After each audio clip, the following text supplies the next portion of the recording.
အမှတ်၁စစ်ဒေသရဲ့အစီအစဉ်နဲ့အင်းတော်မြို့သိမ်းတိုက်ပွဲကို၈လကျော်ကြာဆင်နွှဲခဲ့ပြီးတဲ့နောက်မှာဧပြီလ9ရက်ညပိုင်းမှာအပြီးသက်သိမ်းပိုက်ရရှိခဲ့ပြီးအဲ့ဒီမြို့သိမ်းတိုက်ပွဲအတွင်းမှာတော်လှန်ရေးတပ်ဖွဲ့တွေရဲ့ထိုးစစ်ကိုမခံနိုင်တဲ့အတွက်တပ်မ89တပ်မမှုဦးဆောင်တဲ့အဖွဲ့ဟာထွက်ပြေးသွားတယ်လို့အမျိုးသားညီညွတ်ရေးအစိုးရကာကွယ်ရေးဝန်ကြီးဌာနကသတင်းထုတ်ပြန်ထားပါတယ်။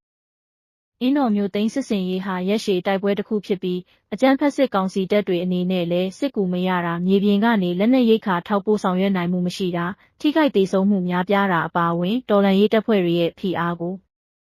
ရေရှည်မတောင့်ခံနိုင်တော့ဘဲနောက်ဆုံးအခြေပြုရာဂျပန်လိုင်ကူကတပ်မမှုဦးဆောင်တဲ့အဖွဲ့ဟာစခန်းကိုစွန့်ခွာထွက်ပြေးသွားတယ်လို့လည်း NUG ကသတင်းထုတ်ပြန်ထားပါတယ်။အဲ့ဒီတော်လှန်ရေးအဖွဲ့တွေသိမ်းပိုက်လိုက်တဲ့အင်းတော်မြို့ဟာစစ်ကောင်စီရဲ့တပ်မ89ရှေ့တန်းဌာနချုပ်အခြေပြုရာမြို့ဖြစ်ပြီးတပ်မမှုကိုယ်တိုင်ကိုကဲတယ်လို့လည်းသိရှိရပါတယ်။အင်းတော်မြို့သိမ်းစစ်ဆင်ရေးကိုအမျိုးသားညီညွတ်ရေးအစိုးရကာကွယ်ရေးဝန်ကြီးဌာနအမှတ်1စစ်ဒေသကိုကဲမှုနဲ့ပြည်သူ့ကာကွယ်ရေးတပ်မတော် PDF ရဲ့တပ်ရင်းတပ်ဖွဲ့တွေចောင်းသားတပ်မတော် ABSDF နဲ့ KIA တပ်မဟာ9အထူးစစ်ကြောင်းတို့ပူးပေါင်းပါဝင်တိုက်ခိုက်ခဲ့တာဖြစ်တယ်လို့လည်းအမျိုးသားညီညွတ်ရေးဆိုရာကာကွယ်ရေးဝန်ကြီးဌာနကအသိပေးထားပါ